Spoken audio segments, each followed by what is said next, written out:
acho que já dei boa noite a todos. Vamos orar para a gente começar? Senão a gente,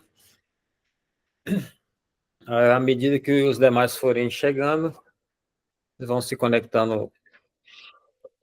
Oremos, Pai, nós queremos mais uma vez te agradecer, ó Deus, por esse dia, te agradecemos, ó Deus, por estarmos, ó Deus, aqui em sala de aula, te agradecemos, ó Deus, pelo privilégio, ó Deus, que temos de estudar a tua palavra. Pedimos que o teu Espírito Santo possa nos instruir nessa noite, ó Deus, trazendo a nós, ó Deus, as revelações que precisamos, o conhecimento que necessitamos para crescermos, ó Deus, em fé, para crescermos, ó Deus, em sabedoria e para não sermos, ó Deus, levados por ventos de doutrina. Nós, ó Deus, nessa noite queremos, ó Deus, pedir que o teu Espírito Santo tenha liberdade para ministrar os nossos corações, usando a cada um que aqui está, para que o conhecimento da tua palavra seja assimilado por cada um de nós e que essa palavra permaneça firme em nossos corações, para que dia após dia possamos professá-lo, ó Deus, com autoridade. Assim, Deus, nós oramos nessa noite agradecidos no nome de Jesus. Amém. Amém, irmãos e irmãs. Vamos lá. Dando continuidade, né, na aula passada nós falamos exatamente sobre pegamos o livro de Lucas, né, e o início ali na parte histórica, né, com as profecias, né, acerca de João Batista, né, e também a visita do anjo ali para a Maria, né, que fora escolhida ali para ser a genitora, né, do Salvador. Então, na aula passada, nós focamos exatamente nisso, usamos o livro de Lucas, porque ele é um livro mais detalhista, né? Lucas, ele é mais apurado no relato, né? Ele se aprofunda um pouco mais, ele traz um pouco mais de verdades, né? E então, por isso, nós escolhemos o livro de Lucas, mas também porque o livro de Lucas, né, ele começa apresentando os fatos que antecederam o anúncio do Messias, né? Porque se você pegar o livro de Mateus, né, o Evangelho de Mateus ele já começa com a genealogia de Jesus, né? E aí ele vem, né, que Jesus, né, vai lá de Abraão, né? Ele vai descendo até chegar a Jesus, né? E se você pegar o livro de Marcos, né? O livro de Marcos ele vai falar exatamente de João no capítulo 1, mas ele fala de uma forma muito resumida. Já o livro de Lucas não, ele já é um pouco mais abrangente, né? João ele não trata dessa parte aí de João Batista, né? João já começa já apresentando Jesus, o Filho de Deus, né? Lembrando que cada evangelho ele apresenta Jesus de uma forma diferente, né? Por exemplo, Mateus ele começa com a genealogia, por quê? Porque Mateus foi escrito exatamente para o povo, a comunidade judaica. E a comunidade judaica, a genealogia é algo muito importante, né? Então, Mateus ele teve o cuidado de apresentar Jesus, né, descendente, né, da linhagem abraâmica, né? Então, ele vem naquela genealogia, né, de Abraão gerou Isaac, Isaac gerou Jacó, Jacó, tá, até chegar a Jesus, né? Já Marcos não tem nada a ver com genealogia, porque ele está escrevendo para romano, né? Então, ele apresenta Jesus como um servo, né? E Lucas, né, escrevendo aí para os gregos, mais apurado, né? Ele se aprofunda mais exatamente no contexto histórico, né? Como é que simplesmente apareceu Jesus, né? Então, Lucas ele vai lá falando das profecias desde lá de trás, né? Sobre Zacarias, né? E Lucas ele faz questão de mostrar que Jesus ele é o cumprimento das promessas, das profecias do Antigo Testamento. Então, ele vai amarrando, né, o seu relato com os textos antigos, né?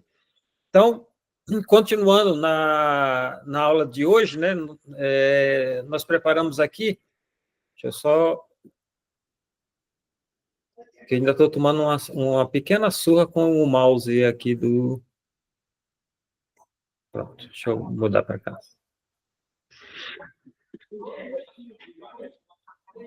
Então, na aula de hoje, nós vamos continuar falando aí sobre o ministério do Messias, né? Mas hoje nós vamos focar o ministério de João Batista e o início ali, o batismo e a tentação de Jesus, né?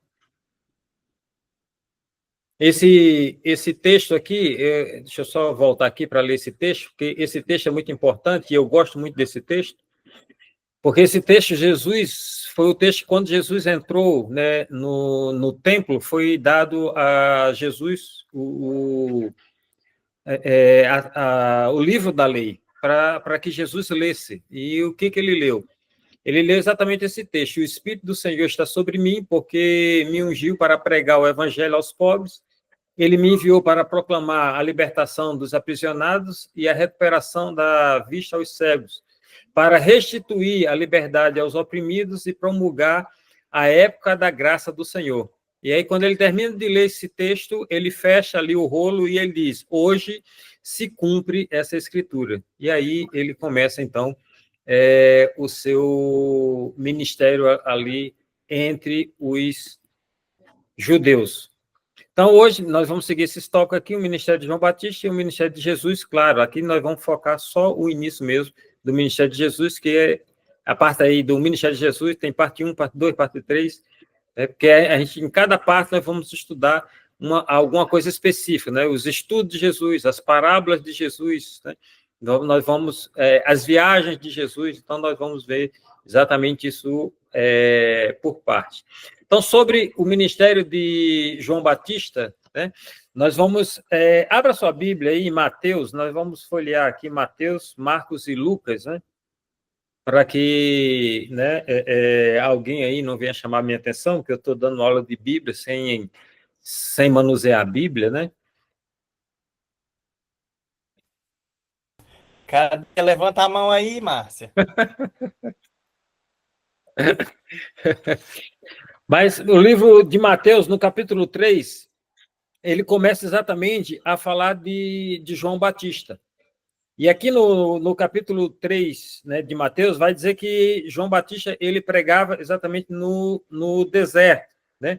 E no versículo 3, né, diz assim: porque este é o referido por intermédio do profeta Isaías. Vós que clamam no deserto, preparai o caminho do Senhor, endireitai suas veredas. Esse texto aqui é Isaías 40, versículo 3. Então, esse texto que está citado aqui foi profecias lá do livro de Isaías, Isaías 40.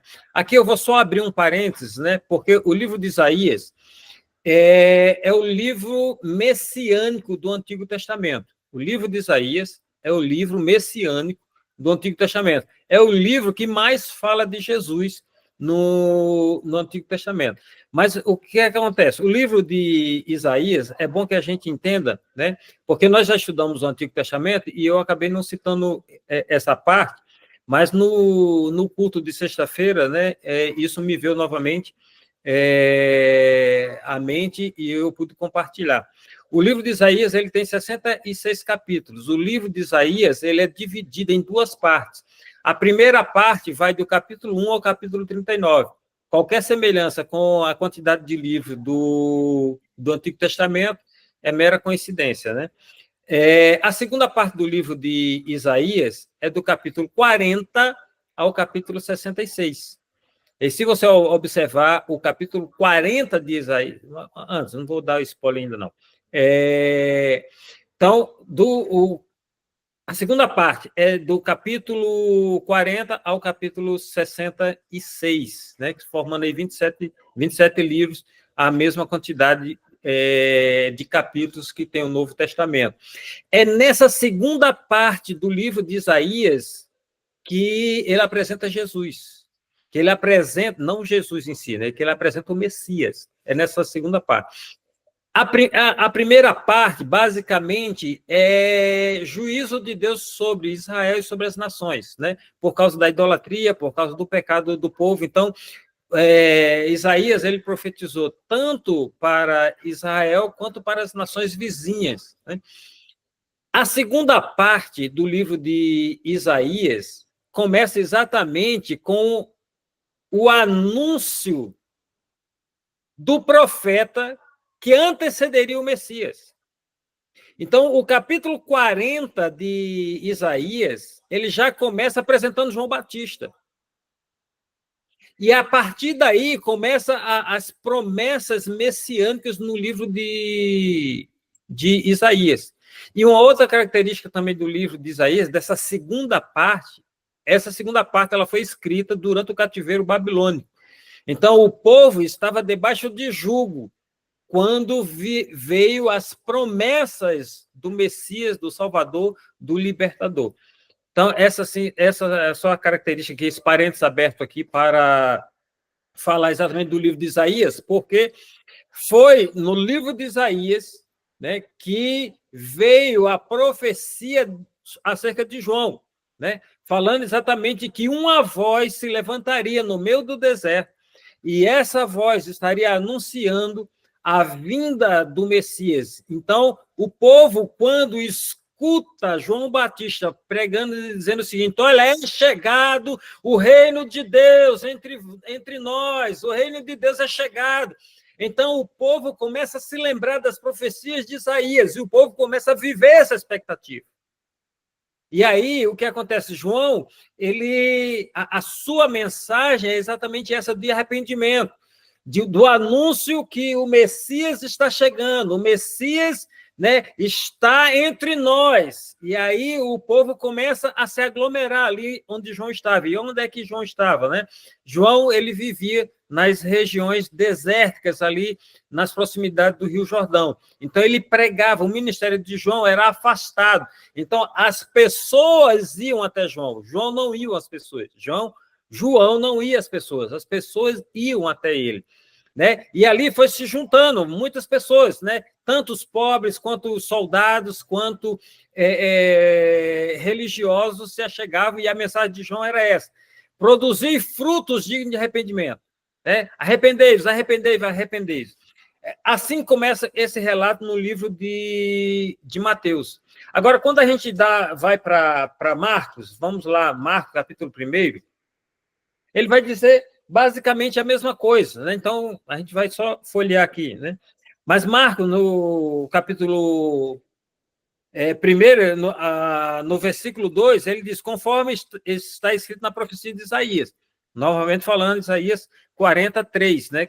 Aí fala o texto e diz exatamente que João estava ali no deserto pregando a mensagem de arrependimento.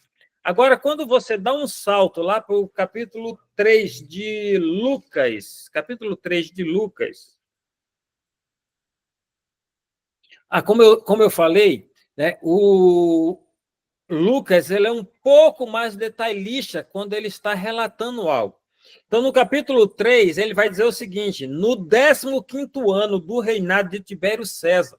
Ou seja, aqui, Lucas ele estabelece a data que João começou o seu ministério.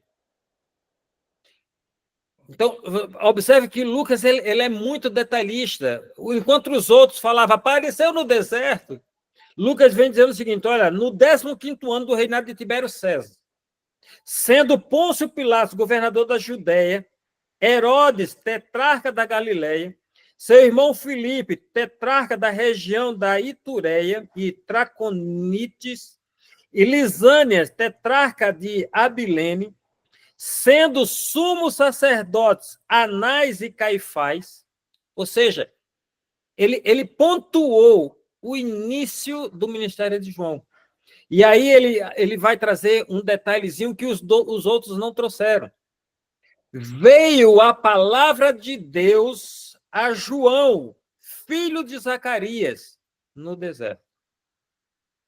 Entende a diferença do relato?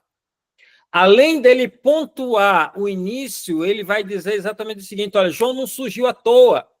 A palavra de Deus veio sobre ele. E isso aqui é importante? Claro que é, irmão. Sabe por quê? Porque nessa época existia muita gente falando muitas coisas.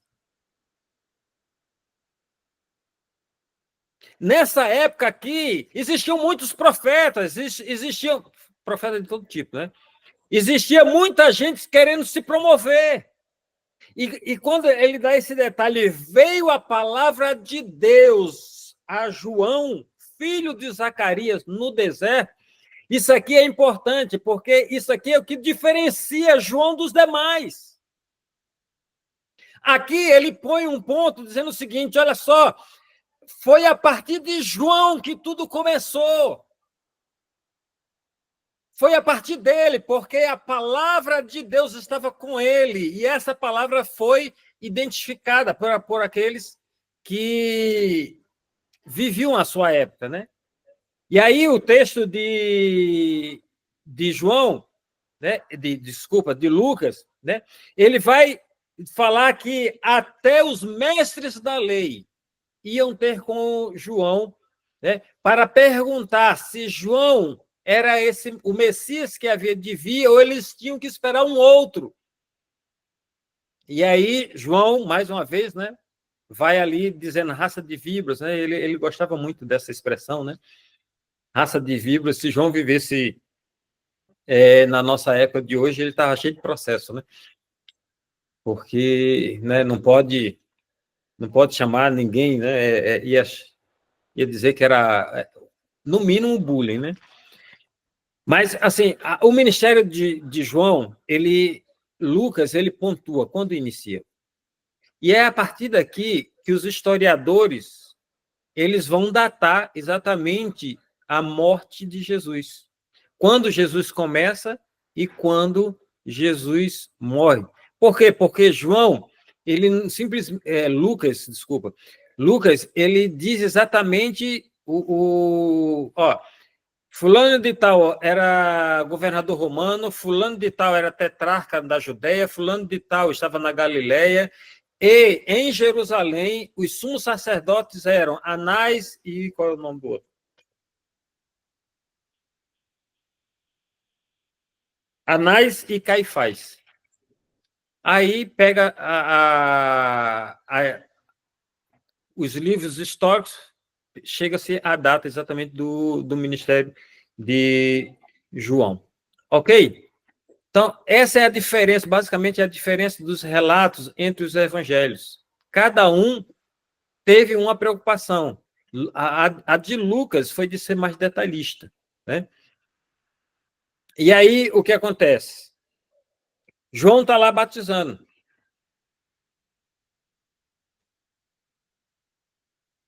E, no meio do batismo, num determinado dia, a Bíblia não vai dizer o tempo que João passou batizando, mas num determinado dia, Jesus foi até lá para ser batizado. E aí, quando João avista Jesus chegando, ele diz o seguinte: eu aqui careço de ser batizado por ti. Eu não sou digno nem de desatar tuas sandálias. Mas aí Jesus diz o seguinte: é necessário que isso aconteça para que se cumpram as Escrituras, né? E aí, então, João conduz Jesus às águas ali do Jordão e o batiza. E quando João batiza Jesus, né? Só para acompanhar na Bíblia aqui, esse texto está em Mateus capítulo 3, versículo 13, né?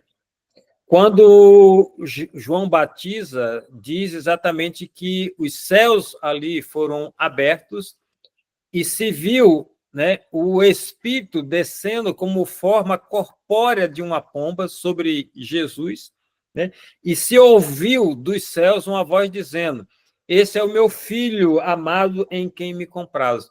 E aqui a gente vê a manifestação da Trindade no início do Novo Testamento, né? O Pai, ao falar, o Espírito, ao descer, e o Filho ali saindo das águas. Então, a manifestação da Trindade aqui no ato do batismo de Jesus. Aí, falando ainda de João, Mateus só vai retomar esse assunto lá no capítulo 14. Se você abrir no capítulo 14 de Mateus, o que acontece no capítulo 14 de Mateus? Herodes ficou conhecendo a fama de Jesus. E aí, Herodes, conhecendo a fama de Jesus, ele diz o seguinte: é João Batista, que ressuscitou dentre os mortos. E aí, Mateus explica o porquê dessa fala de Herodes. Então, olha só, Mateus, ele ocultou algumas coisas da vida de João. Ele mostra João no início e depois uma breve explicação, porque Herodes começou a dizer que Jesus era a reencarnação de João. E aí, Mateus 14 vai explicar o porquê Herodes pensou isso. Por quê? Porque foi o próprio Herodes que mandou matar João Batista, né? Porque ele fez uma promessa à filha de Herodias no dia do seu natalício, e ela dançou, agradou, e aí Herodes disse: o que você me pediu, eu te dou. Orientado pela mãe, Herodias, ela disse: eu quero a cabeça de João Batista num prato. E aí Herodes fez isso, né? Então, Mateus, ele ocultou. Se você for para o livro de Marcos, né? Marcos, ele também, no capítulo 6 de Marcos, ele também vai fazer a mesma coisa que Mateus. Chegou aos...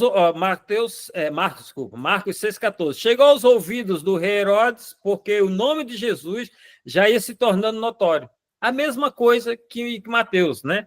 Ele ocultou parte aqui do que João viveu. Lucas, por sua vez, né? Ele já é mais detalhista acerca de João. Então, se você pular aí, Lucas, capítulo... Opa. Lucas, capítulo 7. Deixa eu só voltar os capítulos aqui, não, só para eu dizer um negócio aqui. Lucas...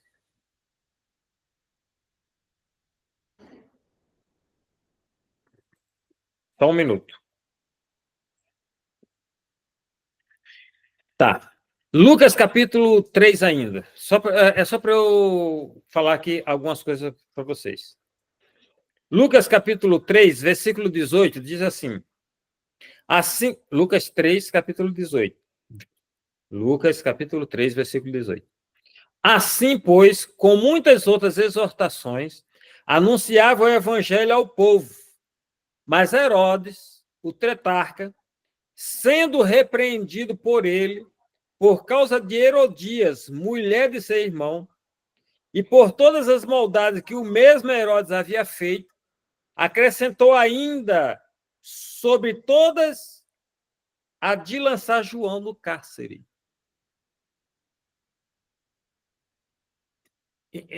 Entende?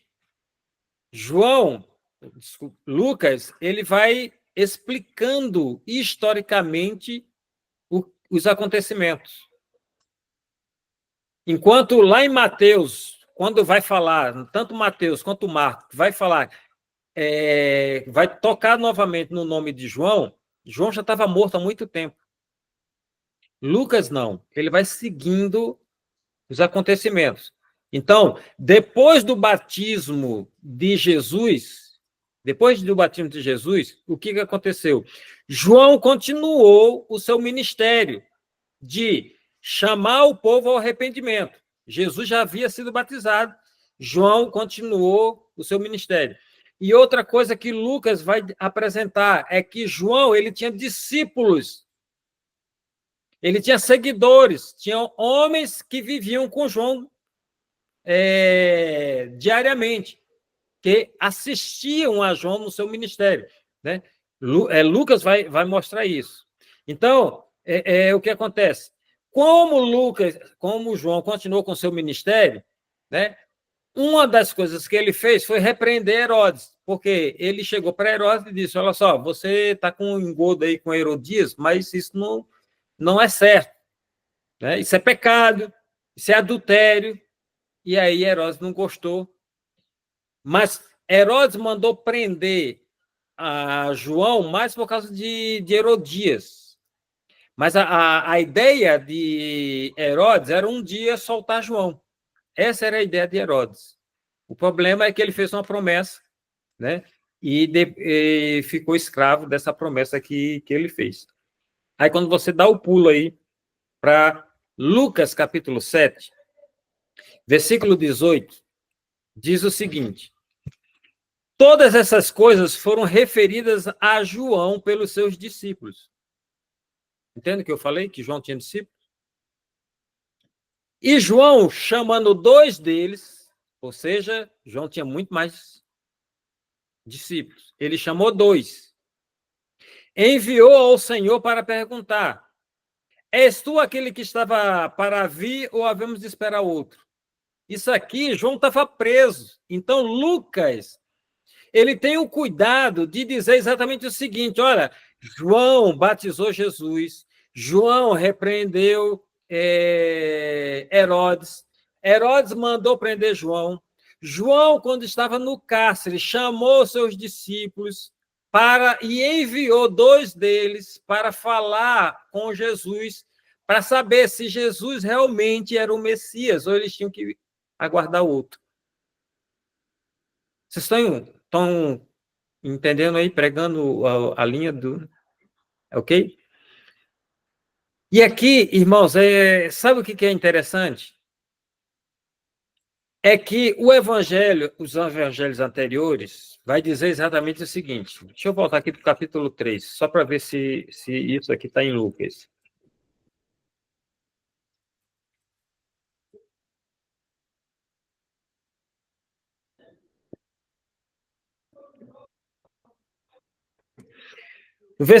O capítulo 3, versículo... Desculpa, Everton, pode falar. Eu tenho uma dúvida. A primeira João é, no caso, João Batista? Isso. Porque eu estava vendo aqui, ele até fala em 1 João, capítulo 1, versículo 6, ele fala, né? Houve um homem enviado por Deus e seu nome era João. Então foi escrito por João Batista, o livro, né? Não. Não? O evangelho de João é o discípulo. O discípulo João. Isso. Esse João é o filho de Marias. Entendi. Aí, no caso, em João, ele retrata o João Batista também. Aham. Tá, obrigada. Então, o que acontece? No capítulo 3, versículo 21, diz assim: e aconteceu que, ao ser todo o povo batizado, também o foi Jesus. E, estando ele a orar, o céu se abriu, e o Espírito desceu sobre ele em forma corpórea como pomba, e ouviu-se uma voz do céu: tu és o meu filho amado, em ti me comprazo. Né? Agora, deixa eu só voltar aqui para Marcos, o batismo de Jesus. Isso aqui eu quero só entrar num detalhezinho.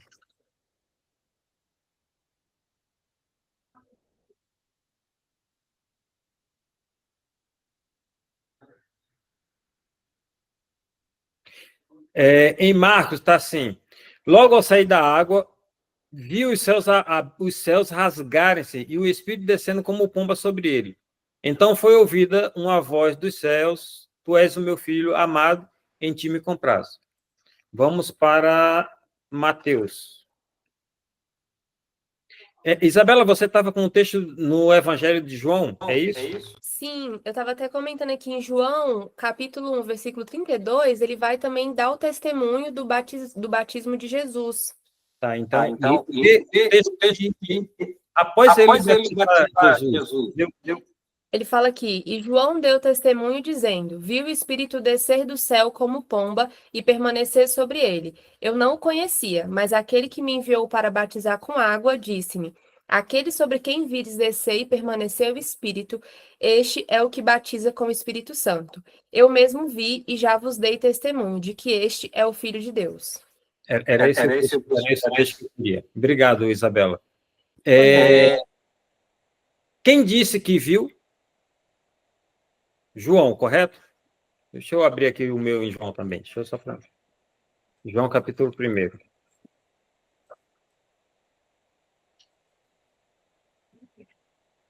Vamos lá, João 1, 19. Esse foi o testemunho de João, quando os judeus lhe enviaram de Jerusalém sacerdotes e levitas para lhes perguntarem: quem és tu? Ele confessou e não negou. Confessou: eu não sou o Cristo. Então lhe perguntaram: quem és, pois? És tu Elias? Ele disse: não sou. És tu profeta? Não. Aí, vamos pular aqui essa parte aqui. É em 32. Tá. Quando Jesus está chegando, João diz: esse Cordeiro de Deus que tira o pecado do mundo. Este a favor de quem eu disse: após mim vem um varão que tem a primazia, porque já existia antes de mim. Eu mesmo não o conhecia, mas a fim de que ele fosse manifestado a Israel, vim, por isso batizando com água. E João testemunhou, dizendo: vi o Espírito descer do céu como pomba e pousar sobre ele. Essa afirmação aqui é de João Batista. Correto? Vi o Espírito descer do céu como pomba e pousar sobre ele. Ok? Vou repetir uma terceira vez só para a gente fazer uma ligação aqui. Vi o Espírito descer do céu como pomba e pousar sobre ele. Eu não o conhecia. Aquele, porém, que me enviou a batizar, ele está falando agora de Deus. Aquele que me enviou a batizar com água me disse: aquele sobre quem vires descer e pousar o Espírito, esse é o que batiza com o Espírito Santo. Pois eu, de fato, vi e tenho testificado que ele é o Filho de Deus. João Batista está dizendo isso, correto? Tá. Agora vamos lá para Lucas capítulo 7.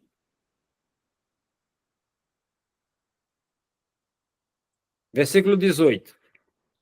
Todas essas coisas foram referidas a João pelos seus discípulos, e João, chamando 2 deles, enviou-os ao Senhor para perguntar: és tu aquele que estava por vir ou havemos de esperar outro?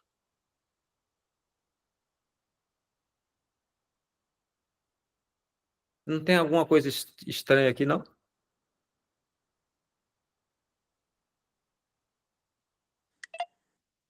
A dúvida, né?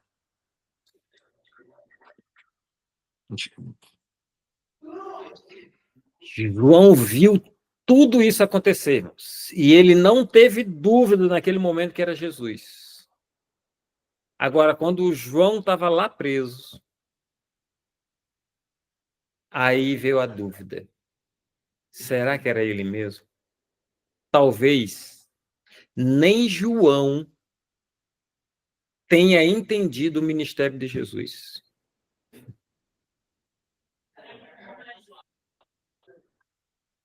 Porque ele mesmo disse: eu vi, e foi revelado a mim, que quando eu visse o Espírito descer sobre aquela pessoa, era esse o Messias. Eu vi tudo isso e eu estou testificando.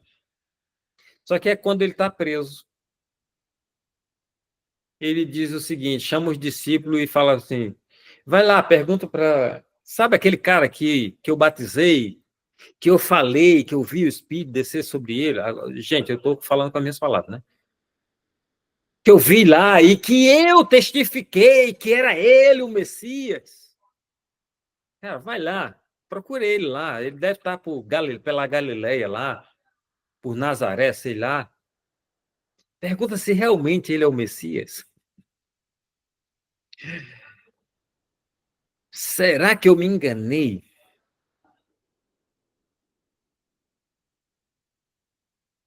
Sabe por quê? Porque João estava preso.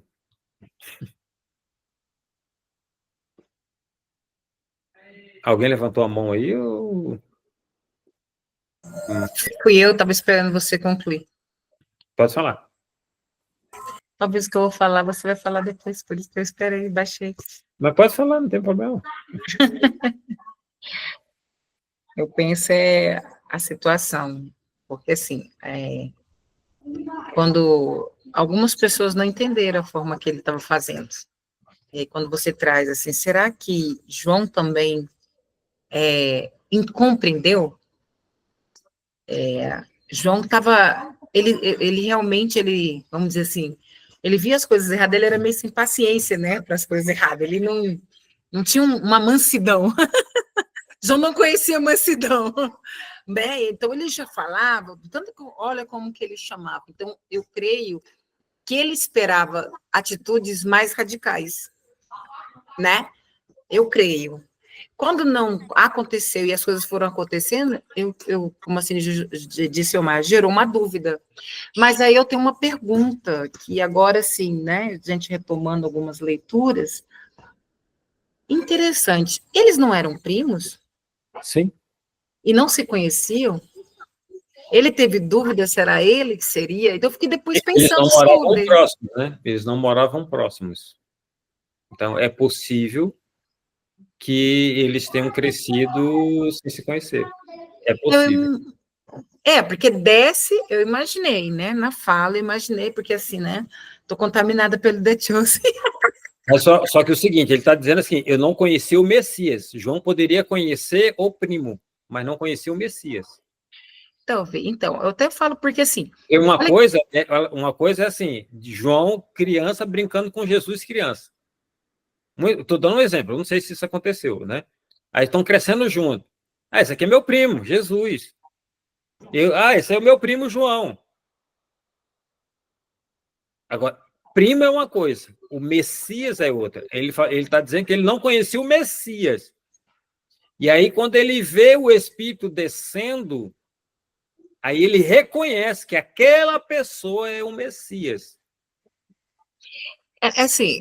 Porque assim, o que acontece? Quando Maria vai visitar, vamos lá, na primeira narrativa da semana passada. Com 6 meses de gravidez. De gravidez, mãe fala, né? Olha, agraciada tu és, já está gerando seu ventre. Então, vamos dizer, a mãe de João sabia. Beleza? Então, assim, né? Sendo mulher, tô brincando. Mas, assim, eu ia deixar meu. Eu fiquei imaginando, né? Achei interessante, que realmente essa narrativa me leva a pensar que realmente, por ele viver no deserto, ele não ter conhecido o primo, independente, para mim é um achado quando ele reconhece e tem essa certeza, porque ele sabe e ele tem essa. Ó, vai descer o Espírito sobre ele. Para mim é tranquilo, né? Vai descer o Espírito sobre ele, ele é o Messias, e vai ter uma certeza. Uma das coisas que fez eu pensar isso que você falou, deles viverem distantes, e aí quando chega novamente na cadeia que ele tem esse pensamento, para mim é justamente a condição e aquilo que ele esperava, que Jesus fosse mais, assim como o Zelote esperava, que ele fosse já resolver o negócio. João era judeu, e todo judeu esperava uma libertação física. Guerra! Isso. Ele não era diferente. É isso. O que chama a atenção é que agora a dúvida permeia o coração de João.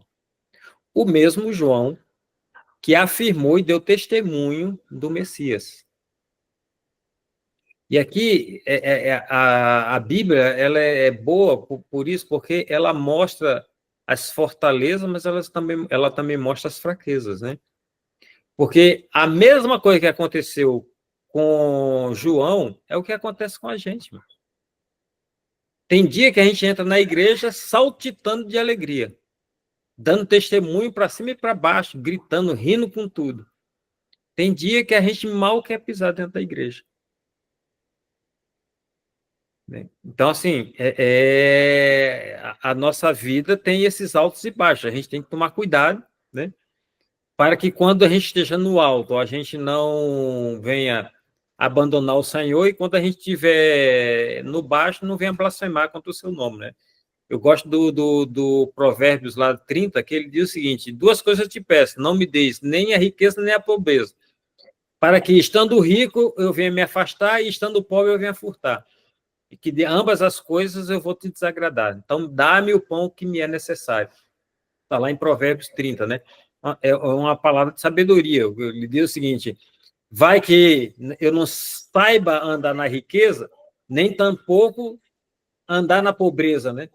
Paulo, ele já vai traduzir isso de uma forma diferente. Paulo, ele vai dizer o seguinte: eu tanto sei andar na fartura tanto na abundância quanto também na escassez, né?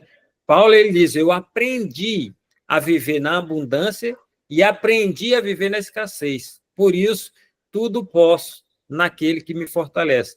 Então, Paulo, ele já alcança um nível aí, né? Se tivesse outras religiões aí, ia dizer que ele atingiu o nirvana, né?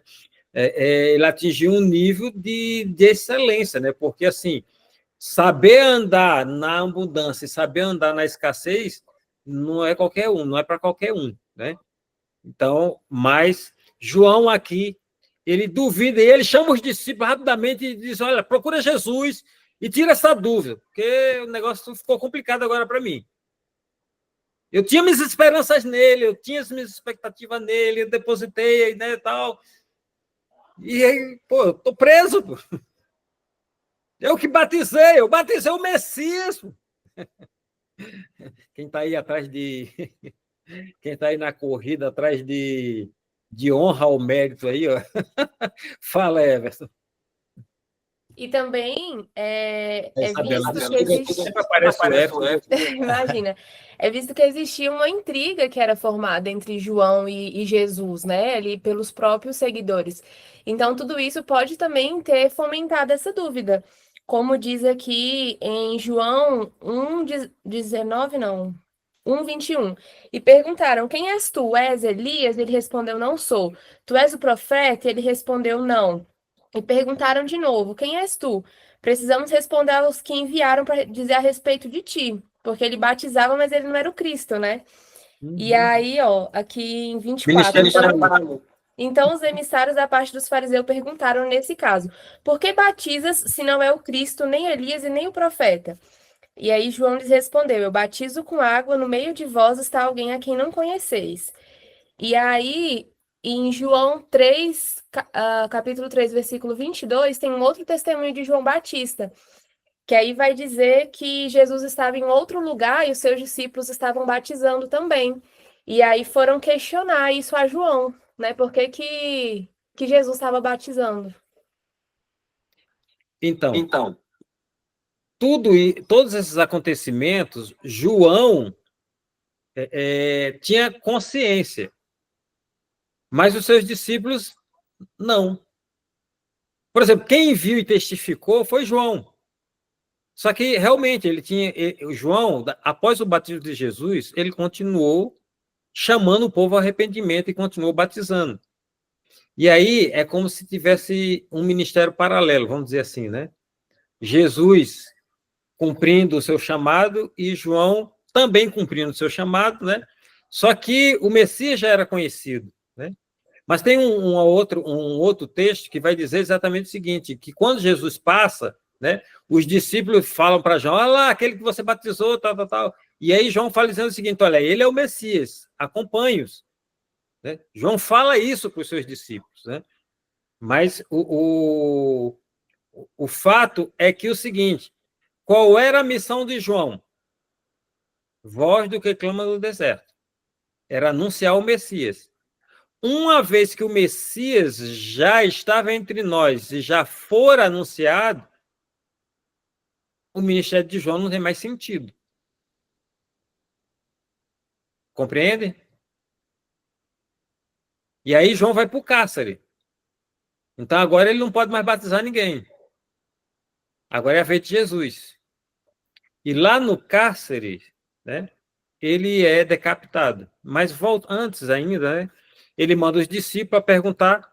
E uma coisa que eu acho muito interessante, irmãos, é que quando os discípulos chegam até Jesus, ele diz o seguinte: olha, o nosso mestre, mandou que a gente viesse aqui com a seguinte pergunta, né? Tá, esse aqui está no versículo 20. Lucas 7, 20. Quando os homens chegaram junto dele, disseram: João Batista enviou-nos para perguntar: és tu aquele que estava para vir ou esperaremos outro? Naquela mesma hora, curou Jesus muitos de moléstias e de flagelos, e de espíritos malignos, e deu vista a muitos cegos.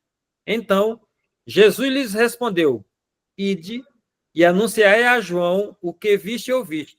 Os cegos veem, os coxos andam, os leprosos são purificados, os surdos ouvem, os mortos são ressuscitados, e aos pobres anuncia-se-lhes o evangelho. Esse foi E eu chamo, o que eu acho interessante, irmãos, é que Jesus poderia dar uma aula de teologia aqui. Jesus poderia dizer assim: ué, João está mandando perguntar isso, mas era ele que estava falando de mim. Ele não falou, ele não testificou acerca de mim, ele não falou que viu o Espírito descer como forma corpórea de pombo. Jesus não falou nada disso. Jesus não jogou nada na cara. Jesus não fez nenhum discurso teológico. Jesus simplesmente cumpriu o chamado dele, que era dar vista a cegos, curar enfermos, expulsar demônios, salvar o perdido. E aí Jesus diz o seguinte: agora vocês voltem lá e falem o que vocês viram. Porque, irmãos, e aqui é uma lição para nós, né? O evangelho é para ser vivido. O anúncio do evangelho é com a nossa vida, não é com a nossa fala, né? O Francisco de Assis, essa frase é atribuída a ele, né? Ele dizia assim: pregue sempre, quando necessário, use as palavras. Pregue sempre, quando necessário, use as palavras. Porque o evangelho ele é para ser vivido. O problema é que, de um tempo para cá, a igreja ela virou a proclamadora do evangelho. Mas ela não vive. E é interessante, porque eu já ouvi isso de muitos líderes. Olhe para Cristo. Não foi isso que Paulo disse. 1 Coríntios 11, 1. Sede, pois, meus imitadores, assim como eu sou de Cristo. Paulo está dizendo o seguinte: se vocês estiverem me imitando, vocês estarão bem. Porque eu estou imitando a Cristo. Paulo se coloca ali como um modelo. A igreja perdeu isso. E aí a gente fica continuando, que a carne é fraca. Irmãos, eu também sou humano, a carne é fraca, mas o Espírito Santo habita em nós. O problema é que nós nos acomodamos a ter sempre uma justificativa para as nossas faltas. E aí a gente fica com esse negócio: olha para Jesus, olha para Jesus. A gente não tem que olhar para o pastor. As cartas paulinas, eu vejo exatamente isso. Paulo chega para Timóteo, o que é que ele diz? Sê tu o exemplo. Sê tu o exemplo. E aí, quando ele fala o seguinte: ó, quando você for escolher pessoas para cargo de liderança, escolham pessoas que já são exemplos no meio da congregação. Para quê? Para que as pessoas possam se inspirar nelas e imitarem Jesus. Então, aqui, Jesus ele dá um ensinamento incrível para nós, irmãos. Não é com teologia que nós vamos convencer o mundo acerca de Jesus. Nós vamos convencer o mundo acerca de Jesus quando nós estivermos vivendo tudo isso que nós aprendemos na sua palavra. Pode falar, Elmar. É muito forte isso. E é uma coisa que a gente está cansado. Eu tenho levado de vez em quando umas lambadas aí de Wanda e falar assim: não, olha para Cristo. Não olha para o pastor, não olha para ninguém. Você está dizendo, realmente, são coisas que a gente tem que estudar e ver para você não ficar sendo, entendendo? Olhando de modo, ou vivendo de modo errado. E isso eu vejo que há necessidade da posição exemplar de um pastor. Isso eu já discuti uma vez dentro do grupo com relação a isso, de ser o exemplo, realmente. E as pessoas, porque é humano, porque eu sou humano, e quer dizer, eu estou totalmente de acordo com o que você colocou aí. Irmãos, eu concordo que todos nós somos humanos, todos nós erramos, mas a gente, até no erro, a gente precisa ser exemplo. De quê? De humildade, de reconhecer que erramos, de fazer como Davi, né? Entrar na presença de Deus, rasgar o coração, até nisso as pessoas também precisam enxergar. Agora, não é com teologia, irmãos, eu defendo isso, não é com teologia que a gente vai convencer as pessoas acerca do evangelho, não é com teologia, é com vida, entendeu? E aí, Tiago vai reforçar isso, porque Tiago diz o seguinte: você que diz que tem fé, mas cadê as obras dessa fé? O que Tiago está dizendo aí? Você está dizendo que tem fé, mas eu não estou enxergando essa fé na tua vida, no teu dia a dia. Eu não estou enxergando isso. Aí Tiago diz o seguinte: vem cá, já que você disse que tem fé e não tem obra, eu tenho obra, mas não tenho fé. Então vamos aprender um com o outro. Eu mostro as minhas obras e você mostra a sua fé. Vamos aprender um com o outro. Porque, na realidade, eu sofri muito. Quando eu estava no Hospital das Forças Armadas, lá fiquei 6 anos lá. Nós tínhamos o culto diário, na hora do almoço. E era vergonhoso o testemunho que alguns pastores davam ali. Era vergonhoso. E quantas vezes eu tive que ouvir isso? Fraga, por que eu vou ouvir essa pessoa lá pregando se eu não vejo ela viver isso que ela prega? Quantas vezes eu ouvi isso? Mas, voltando para João. João, irmãos, ele, por um momento, ele duvidou também. Assim como nós, irmãos. Às vezes, quando a gente já falando uma vez com a Carol, né? A Carol com o seu ânimo, né? Aí seu ímpeto, né? De questionar, de querer ver, e ela falar: Deus, cadê, né? Irmãos, a dúvida, ela nos assola, o que a gente não pode é alimentá-la, né? Porque se a gente alimenta a dúvida, aí a gente começa a fraquejar, né? Porque João poderia, nesse momento, ele poderia ministrar até para si mesmo. E aí é uma palavra que eu gosto muito do salmista, né? Se eu não me engano, é o Salmo 142, alguma coisa assim. Que ele diz o seguinte: por que estás abatido, a minha alma? Por que te perturbas dentro de mim? Espera em Deus. Ele está ministrando para si mesmo. E eu gosto desse texto, porque há momentos que a gente precisa ministrar para nós. João poderia, nesse momento aqui, dizer assim: cara, por que eu estou duvidando? Eu vi lá. Eu posso não estar entendendo, mas eu vi. O Espírito desceu sobre ele. E eu não tenho dúvida, ele é o Messias, porque isso me foi revelado. Deus me revelou isso. Eu posso não estar entendendo, posso não estar compreendendo, mas eu não posso alimentar essa dúvida. Entende? Que a gente tem, mesmo, a Márcia colocou aqui, Salmo 42. Mas são 2 salmos que tratam isso. Tem um lá para o final também. Nós não podemos alimentar a dúvida. Que alimentou a dúvida, aí, meu amigo, é complicado. Amém? Aí o que acontece João não sai da prisão e ali na prisão ele tem a sua cabeça decapitada. Vamos lá. João estava preso porque ele batizou Jesus. Não porque ele batizou Jesus, né? Eu estou dizendo assim, vamos falar no sentido humano, irmãos. Me permitam falar no sentido humano.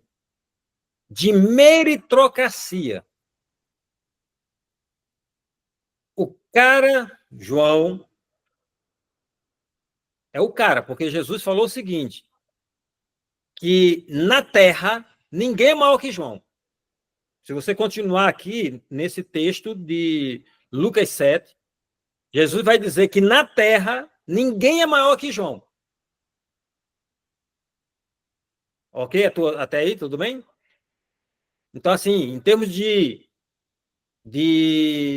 meritocracia, abaixo de Jesus, João era o cara. Concordam comigo? Irmão, é sentido humano falando aqui. João era o cara. Só que Jesus vai dizer o seguinte, que apesar dele ser o maior aqui na Terra, no céu ele é o menor. Porque o menor ainda é maior que ele. Ou seja, ele, né, nos céus é uma outra hierarquia, mas tudo bem. Aqui, João é o maior, é o maioral, né? Abaixo de Jesus, João era o maioral. E João foi escolhido para anunciar a chegada do Messias. E João também foi escolhido para batizar Jesus. Então, vamos lá. João é ou não é o cara? Dá um joinha aí se concorda comigo. Obrigado, Ô, Fraga, uma coisa, eu acredito muito que ele, na verdade, essa questão que ele entrou na dúvida, não é nenhuma questão de dúvida, é uma questão de frustração. Porque ele cresceu, assim, entrou dúvida, né? Mas foi uma frustração porque ele cresceu ouvindo que ele ia preparar todo o caminho para Jesus vir. Aí ele vai para o Messias. Aí ele vai e cumpre esse propósito, vai seguindo, fazendo tudo direitinho. E aí, quando tudo começa a acontecer, depois que acontece de fato aquilo que ele nasceu para fazer, ao invés de ele ganhar honra, ele é jogado literalmente na humilhação, é preso. E aí eu acredito que é muito igual a gente. Tudo que a gente faz para Deus, independente se a gente vive para Deus e tal, querendo ou não, a gente cria uma expectativa. A gente cria uma expectativa que vai ter boas colheitas, que vai acontecer coisas boas. A gente não pensa nas ruins. Eu vou reclamar com Deus que vocês estão vendo o meu resumo. Vocês estão lendo o meu resumo. Eu voltou igual lá na época lá de Eliseu, né? Que Eliseu adivinhava os planos do rei, né? Vocês estão lendo meu resumo, não é possível. Fala aí, Elmar. Não, essa situação de frustração, quando você falou isso, eu me lembrei de Jó. Me lembrei de Jó, que também tinha uma expectativa, orava todos os dias pelos filhos, de repente perdeu tudo.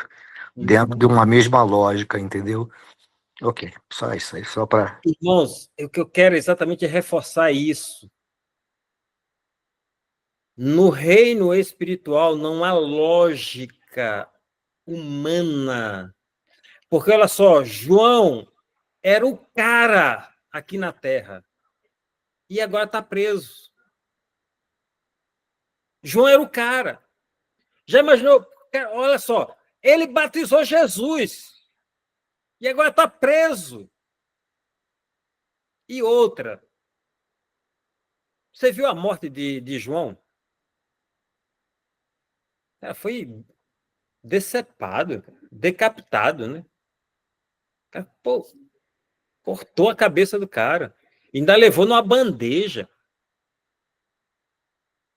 Pô, fizeram isso com o cara. Agora, vamos lá. Se fizeram isso com o cara, por que a gente fica buscando honra aqui entre os homens? Por que que a gente fica buscando fama aqui entre os homens? Porque, irmãos, em termos de fama, João foi o mais famoso, humanamente falando, abaixo de Jesus. E o fim dele foi por demais trágico. O que eu quero chamar a nossa atenção aqui, irmãos, é que é o seguinte: na ótica de Deus, o que importa é o cumprimento do chamado. Entende? Na ótica de Deus, o que importa é o cumprimento do chamado. E ponto. João cumpriu o chamado? Cumpriu. Na ótica dos céus, por que deixá-lo na terra? Não tem sentido.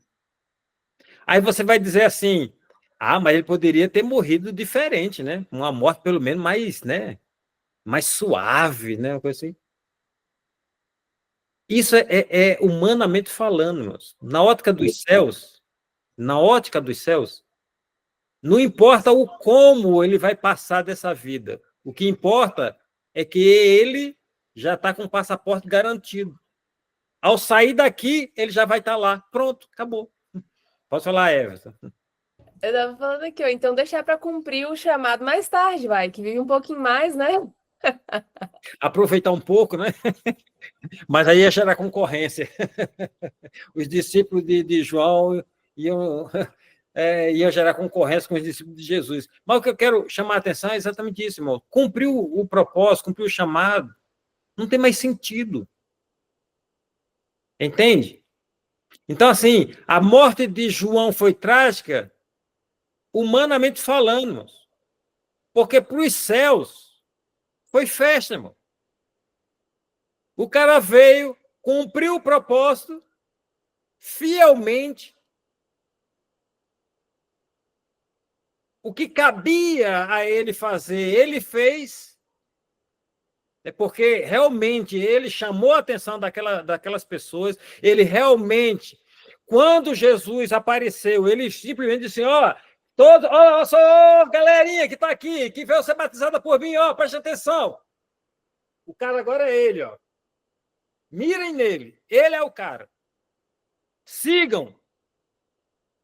Ele falou até isso para os seus próprios discípulos. Então, para os céus, irmão, foi festa. Para a gente, que horror, né? Ou até assim, Deus não podia ter preparado uma morte melhor para ele? Não sei se você já perguntou isso, né?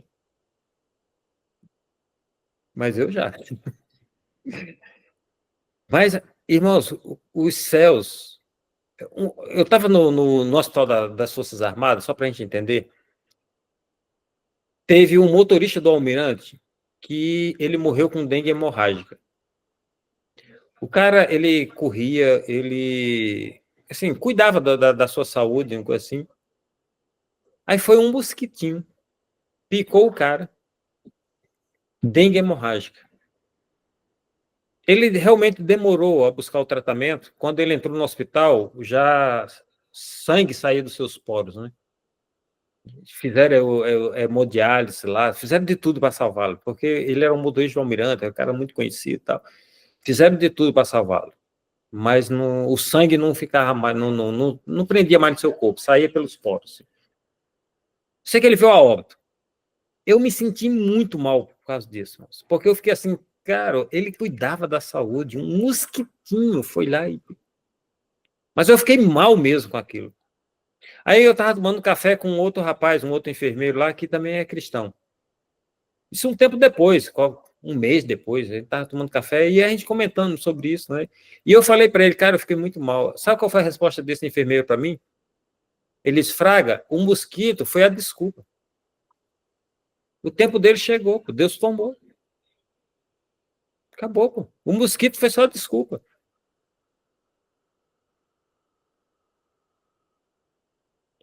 Quando ele falou isso, me veio uma paz. E eu fiquei assim, eu fiquei resolvido comigo mesmo. Então, o que acontece? João, chegou a hora dele. Não importa. Arrancou a cabeça. Lá, agora, João está com o corpo inteirão, glorificado, dançando na presença de Jesus lá. Estou exagerando, claro, né? O corpo glorificado ele ainda vai receber, né? Mas ele está lá inteirão, com Jesus. Por isso, Paulo diz o seguinte: olha, se eu tiver que morrer, eu vou feliz, porque o meu passaporte já está garantido. E se eu morrer agora, eu estou indo para o céu, que é muito melhor do que ficar aqui. Agora, por amor a vocês, eu quero ficar para poder pregar a mais gente. Essa foi a fala de Paulo.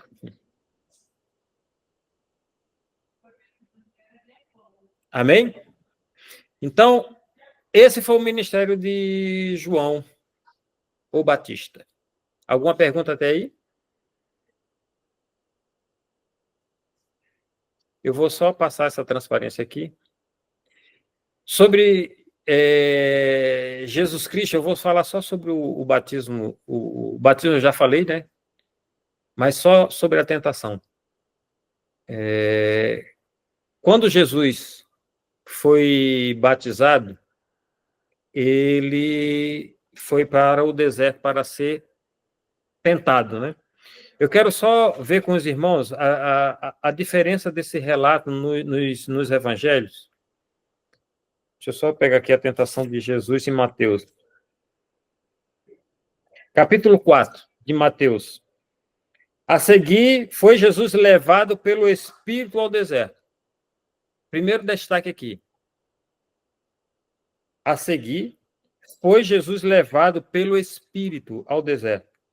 Quem levou Jesus? O Espírito. Essa tentação, irmãos, é algo que todos nós passamos, né? Que é exatamente aquele... Por exemplo, vou dar um exemplo aqui bem simples, né? O Everton, teve um dia que eu estava saindo aqui, ele estava, né, já com tênis, todo esquematizado para ir para a academia, né? O cara virou atleta mesmo. Aí, o Everton, digamos que ele não está indo para a academia, ele está indo para a academia, mas está indo para que ele quer correr uma meia maratona, 21 quilômetros. Ele quer correr a meia maratona. Então, ele vai lá para a academia e vai ficar treinando para correr aquela meia maratona. Mas, enquanto ele não correr a meia maratona, ele não vai ter convicção de que ele consegue. Entende? Por mais treinado que ele esteja, se ele não correr, ele nunca vai saber que ele tem condições de correr. Sempre vai permear. Será? Será que eu vou conseguir? Será que eu vou chegar? Será que eu vou cruzar a linha de chegada? A tentação, irmãos, ela tem dois propósitos. Um é de nos levar realmente a resistir, né, tudo aquilo que nos é oferecido, né? E o outro, que é garantir a nós mesmos o sentimento de que é o seguinte: cara, eu passei. Entende? O Everton treinou, aí ele foi correr a meia maratona. Aí deu a largada, ele saiu 5 quilômetros, 10 quilômetros, 15 quilômetros, 21 quilômetros, aí ele avista lá a linha de chegada, ele cruza a linha de chegada, aí ele diz o seguinte: cara, eu consegui. Eu posso. E aí, depois que ele correu ele já correu. Qualquer um de nós, se chamar o Wesley para correr uma meia maratona, ele não vai ter medo, sabe por quê? Porque ele já correu e ele sabe que ele é capaz. Então, a tentação, ela tem esse sentido didático de dizer o seguinte: nós somos capazes de suportar. Porque, se eu não me engano, não sei se foi Paulo que escreveu isso, ele vai dizer o seguinte, que Deus, ele não dá nada que não consigamos suportar, né? Então, a tentação, ela também tem esse sentido didático de que é o seguinte, não no sentido de se confiar no seu próprio braço, na sua própria força, não é nisso, mas no sentido de dizer o seguinte, cara, eu já passei por isso, eu venci. Eu já passei por isso e eu sei que não foi fácil, mas Deus esteve comigo, me ajudou e eu venci. Então, a primeira coisa, quem levou o Jesus para a tentação foi o Espírito Santo. Traduzindo, Deus que fez isso. A mesma coisa, irmãos, é que acontece conosco, só que às vezes a gente tem um negócio de dizer que o diabo, nem tudo é o diabo, irmãos. Tem coisa que é Deus mesmo. Entendeu?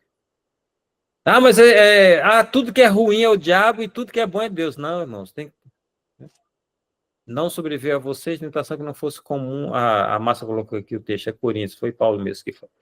Obrigado, Márcia. Então, o que acontece? Nem tudo que é ruim aos nossos olhos, né? Porque tem aquele filme, um desenho, né? Que é... Como é que é? O Dragão Guerreiro, que é o negócio do urso panda. Um desenho, o dragão. Kung Fu Panda. Kung Fu Panda, obrigado. O pessoal que tem filho pequeno já sabe, né? Os meus já são adultos, então... Eu assistia na TV Globinho. É isso que eu ia falar, é da nossa época. Aí, Elmar, então já começaram aí, Elmar, ó. Já começaram aí. Cuidado com esse bullying aí. Mas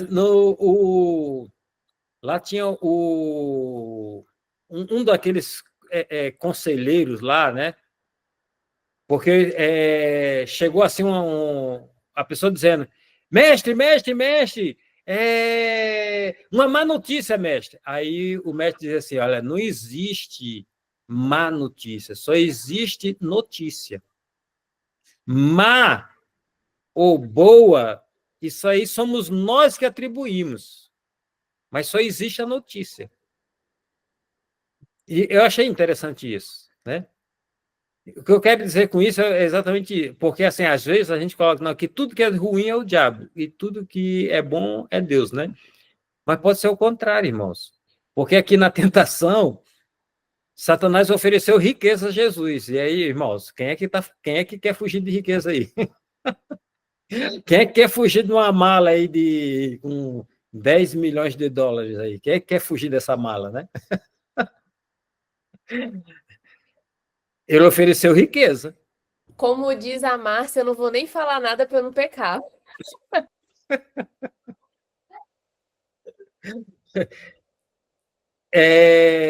Satanás ofereceu a Jesus glória. Quem de nós não está buscando aí reconhecimento? Né? Um nome renomado, né? Pastor de não sei, pastor de multidões, né? A Márcia lá na DRE, né? Como é que é? Como é que chama o feminino de mestre? É maestrina? É mestre mesmo. A mestre. A mestre da DRE de Barra do Garça, né? Ou então, como é que é? A coordenadora de alfabetização do estado de Mato Grosso, né? Que conseguiu sair da 20ª posição para a 8ª posição em um ano. Caraca! Né? A mulher, né? A mulher da alfabetização. Quem não está buscando isso? Foi isso que Satanás ofereceu, irmãos, a Jesus. né? Foi isso que Satanás ofereceu para Jesus. Judiação, hein? Satanás ofereceu a 8ª posição para ela.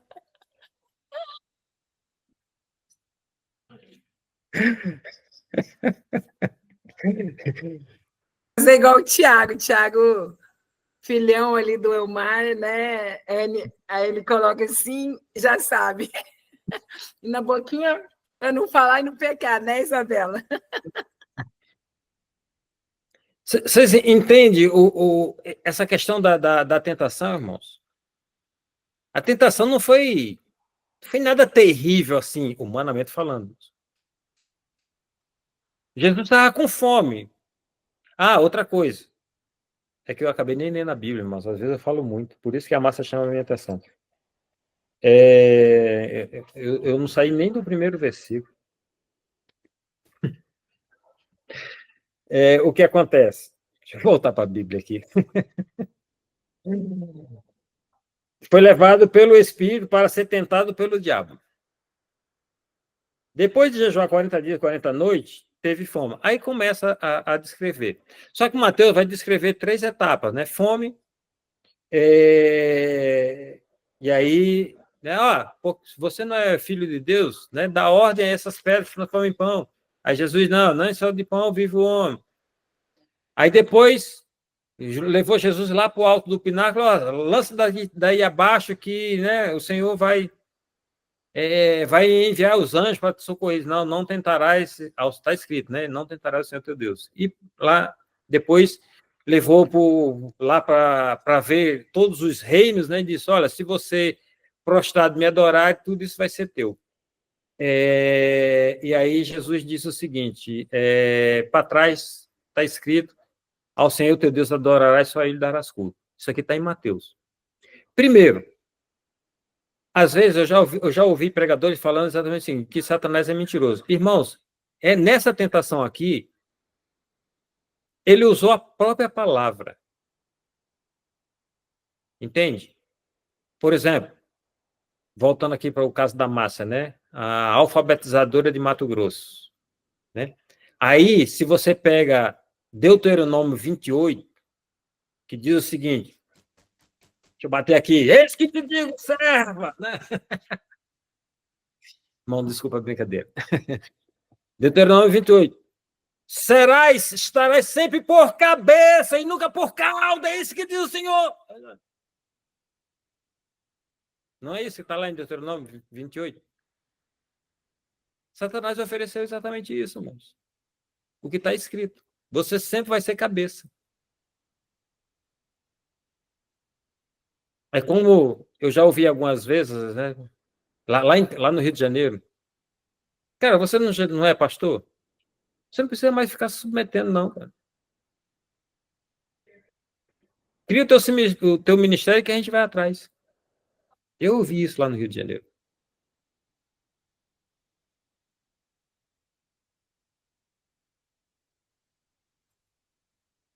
Davi, também o cara falou isso para Davi, né? Aí, ó.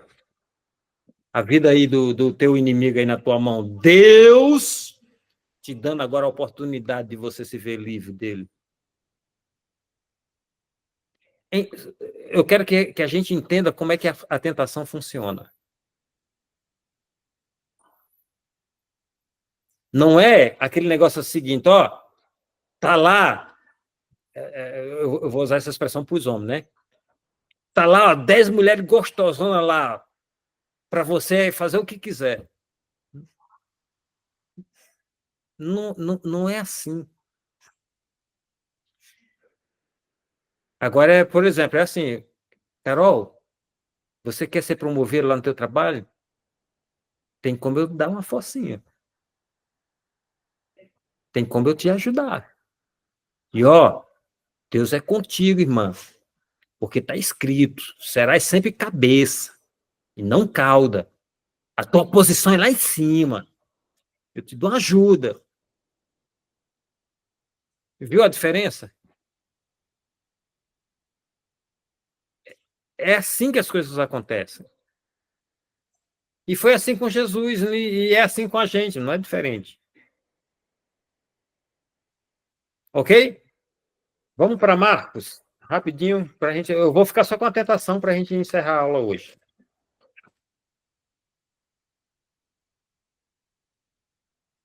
Marcos é mais resumido ainda. O capítulo 1, versículo 12. E logo o Espírito o impeliu para o deserto, onde permaneceu 40 dias, sendo tentado por Satanás. Estava com as feras, mas os anjos o serviam. Só que Marcos, irmão, apesar dele ser resumido, ele acrescenta um detalhe. Jesus estava com as feras. Mas os anjos o serviam. Ou seja, Jesus estava traduzindo, né? Jesus estava no inferno mesmo. E o negócio, assim, não foi tão simples. O negócio foi muito complicado. Aí vamos para Lucas.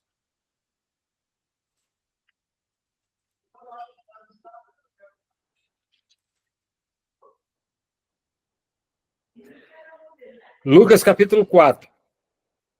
Jesus, cheio do Espírito Santo, voltou do Jordão e foi guiado pelo mesmo Espírito no deserto, durante 40 dias, sendo tentado pelo diabo. Nada comeu naqueles dias, ao fim dos quais teve fome. Diz-lhe então o diabo, aí vai começar, né, Tal.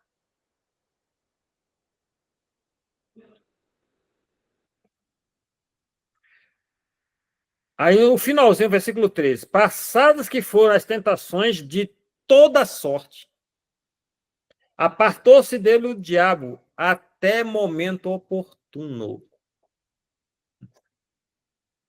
Lucas vai dizer exatamente o seguinte, é porque a gente, quando fala da tentação de Jesus, a gente vai falar só dessas três coisas, né? Comida, fama, né? E, no caso lá, de atentar a Deus, né? Mas Lucas vai dizer o seguinte, ele sofreu toda sorte de tentação.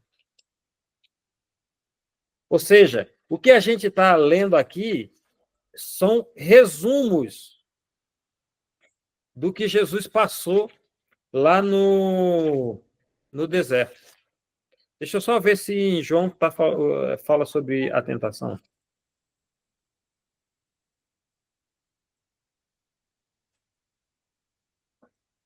Mas João não fala, não. Engraçado. Não tinha nem atentado para isso.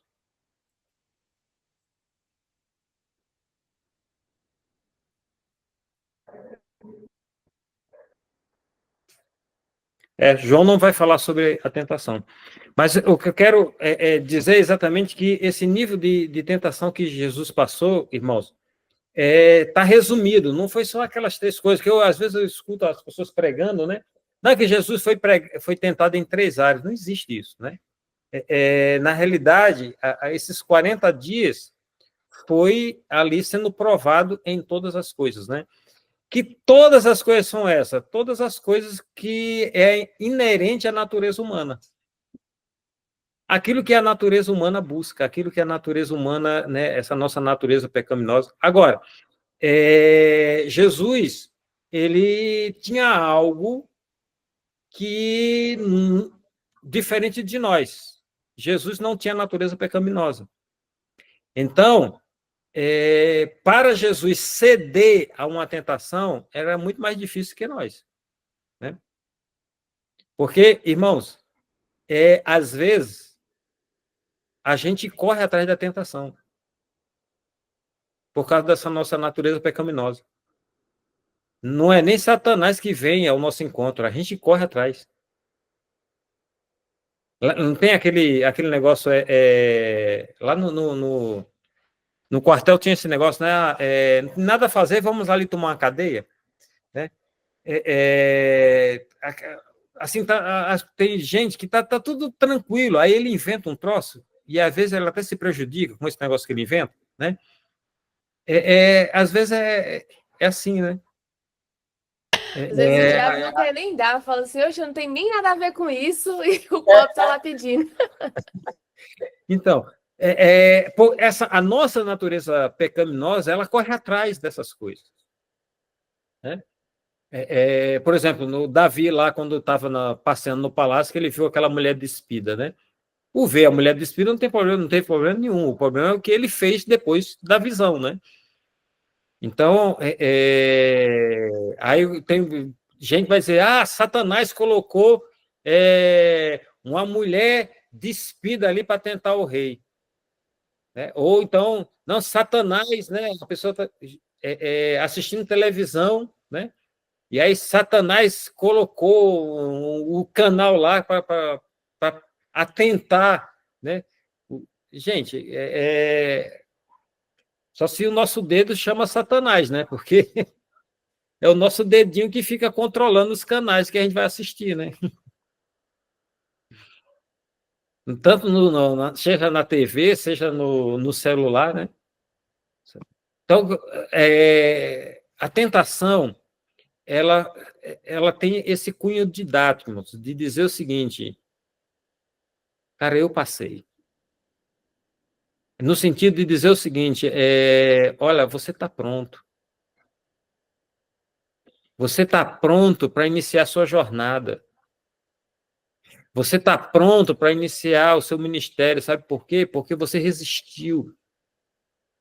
Você está pronto porque, mesmo sendo tão assediado, você disse não.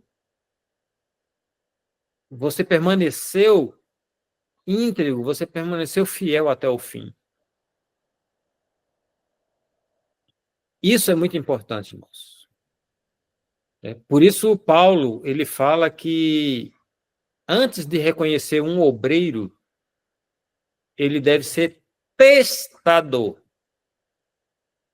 Paulo está dizendo que o obreiro tem que ser testado. Para quê? Para que ele seja aprovado. Porque se no teste ele foi reprovado, é porque ele não está ainda preparado para aquilo. Pode falar, Ana. Jesus foi testado para começar o ministério dele, né? Porque foi depois disso que ele começou. Então, até o Filho de Deus, que era perfeito, foi testado porque a gente não seria, né? Sim. Isso que tem sido o problema, que está jogando as pessoas que não estão preparadas ainda, e está sendo essa bagunça aí. E outra, por que Jesus teve que ser tentado? Porque Jesus foi o segundo Adão. O primeiro Adão falhou. Por isso, Jesus precisou ser tentado em tudo. Para quê? Para que ele passasse dizendo: eu sofri as mesmas coisas, mas venci. Eu passei pelos mesmos desafios, mas venci. Eu passei pela mesma prova, mas venci. Amém? Eu falei demais hoje. Vou parar por aqui, na tentação. Próxima aula a gente continua. E vamos falar aí dos discípulos, o primeiro sermão de Jesus. E a gente vai continuando. Amém? Alguém quer quer falar mais alguma coisa? Quer corrigir alguma coisa que não ficou bem colocado? Discorda de alguma coisa que foi falado? Está livre? Irmão, se eu não me engano, essas aulas, desde a passada, estão sendo gravadas e transliteradas, se eu não me engano, transcritas, uma coisa assim. É o Efraim e a Isabela que estão providenciando isso. Depois, esse material vai para o YouTube com um link privado, né, para aquelas pessoas que depois que quiserem acesso, a gente possa liberar o acesso dessas aulas. Mas são eles que estão com essa tarefa aí, né, eles se incumbiram, né, dessa tarefa. Quero agradecê-los por isso, né, o Efton e a Isabela por esse trabalho que eles estão fazendo aí. Obrigado, Efton, obrigado, Isabela, né? E isso facilita aí para depois, se alguém quiser rever, quiser reestudar ou preparar uma defesa, né? Porque o Fraga colocou, mas não está certo, então... Amém, irmãos? Vamos, se alguém tiver ali, tá livre o microfone aí para falar. A Nádia fazendo inveja a todo mundo ali com um pote de sorvete.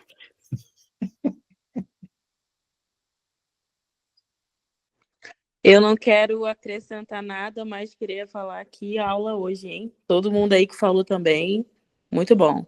Super coincidiu com o meu plano de leitura também. Tô saindo daqui muito edificada. Obrigada aí, Fraga. Valeu, Tamara. Ô, Tamara, Tainá. Eu acho que foi uma aula super participativa, né? O que o pessoal tinha que foi na hora ali, no ato, né? Praticamente você falou e o pessoal já se inteirou, teve essa interação muito, muito positiva. É sempre bom, né? A participação, né? Porque uma só pessoa falando e outra, né? E eu também aprendo, né? A gente não sabe tudo, não, né? Mas próxima segunda a gente continua. Vamos continuar falando exatamente agora, basicamente agora é Jesus, né? Que João já morreu, né? Então agora é só Jesus. E realmente tem muita coisa, né, que pode ser comentada acerca de Jesus, né? Claro que a gente nunca vai esgotar o assunto, né, mas a gente vai tocar, e agora nas temáticas, né? Vai ter uma aula que é só sobre parábola, né? Então a gente vai falar só, né, selecionar algumas parábolas, né?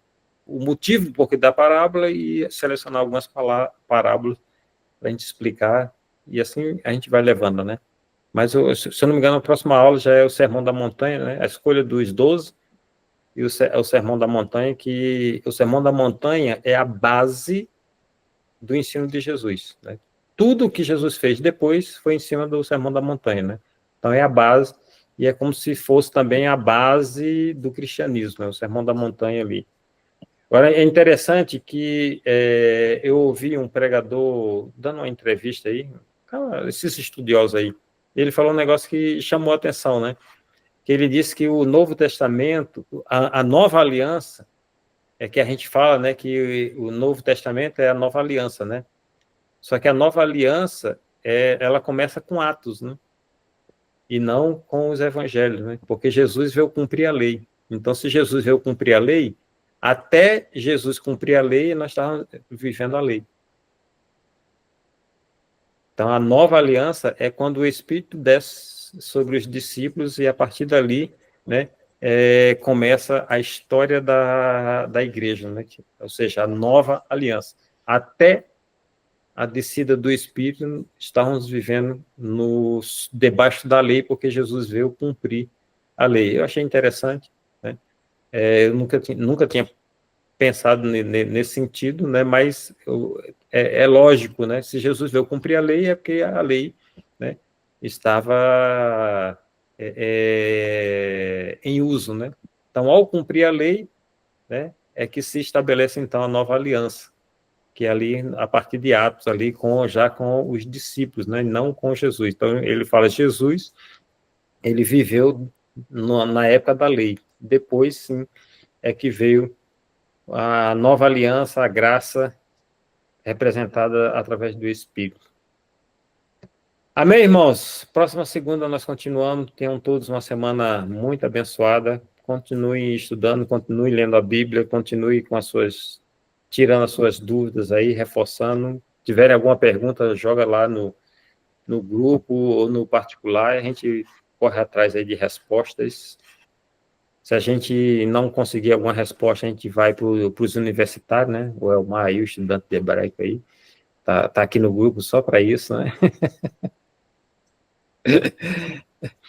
E obrigado a todos pela participação, obrigado a todos pela presença, né? E vamos que vamos.